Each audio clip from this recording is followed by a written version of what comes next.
Well, he's a smart person, smart Japanese, knows a lot about Japan and the problems as well as the strength of Japan.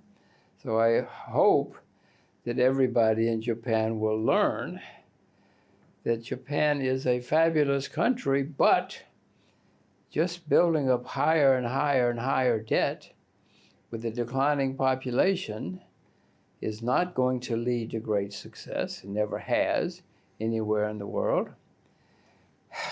Building a lot of highways to nowhere is good for the people who build the highways, but it's not good for the country in the long run. It's certainly not good for young people in the country.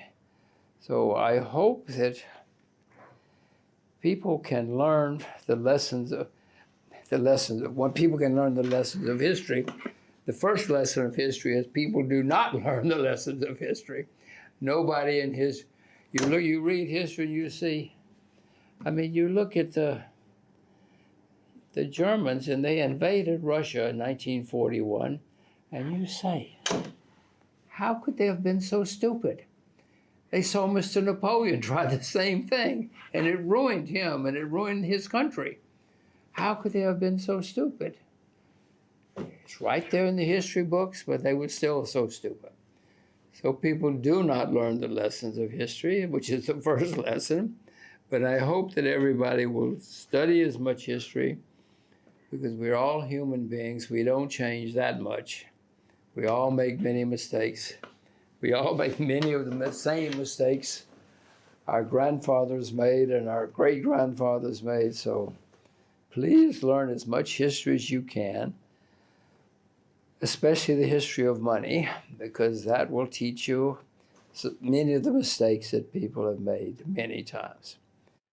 And one of those mistakes is if you build up too much debt, whether you're a nation or an individual or a family, if you build up too much debt, you're probably going to have problems.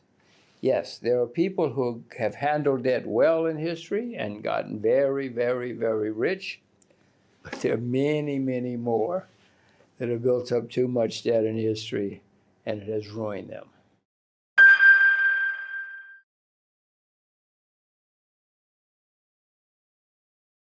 It certainly is the first that I remember, but who knows? You know, I don't remember what I had for breakfast, so who knows?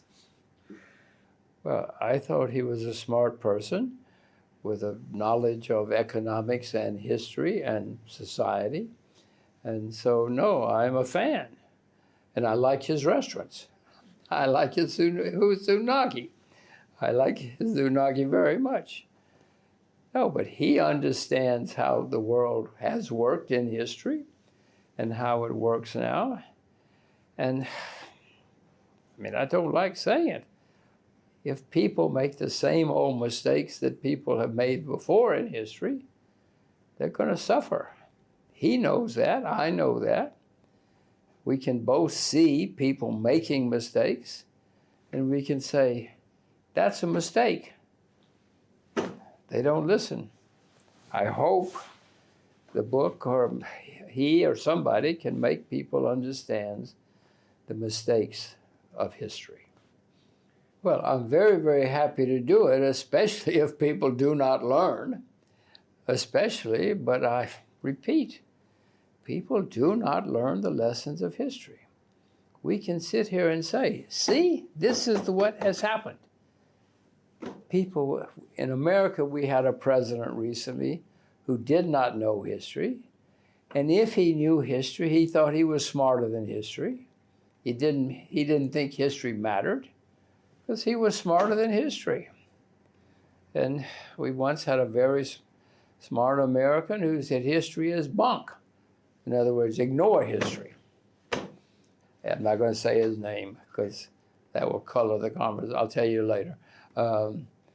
But history is not bunk, and people need to know history. You can say, okay, we know the lessons of history, we know what to do, and we can act. But at least know what history tells you.